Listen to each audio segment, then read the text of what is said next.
Bienvenue à Nazareth. Malgré son panneau accueillant, tout le monde n'est pourtant pas le bienvenu dans ce village de Colombie, situé en bordure du fleuve Amazone. L'entrée y est même gardée par des hommes armés de bâtons. Ici, on ne veut pas des touristes qui n'apportent, selon les habitants, rien de bon au village. Nous ne gagnons pas grand-chose, les touristes viennent, ils achètent quelques souvenirs, un peu d'artisanat et puis ils repartent. En fait, ce sont les agences de voyage qui récoltent le plus. On est bien ici, sans touristes. Ça nous évite tous les petits désagréments.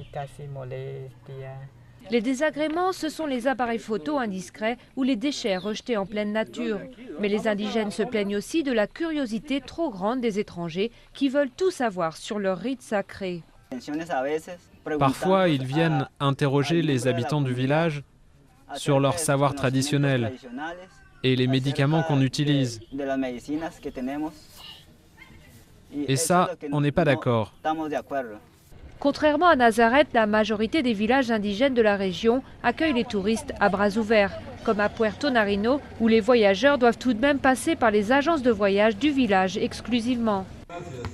Selon le maire, le tourisme bien régulé peut aider à éradiquer la pauvreté qui gangrène la région, mais il comprend aussi les inquiétudes de ses voisins. Certains villages ont peur que le tourisme nuise à leur culture, que les ordures générées polluent nos sources d'eau et que cela abîme la nature. On ne veut pas de ça.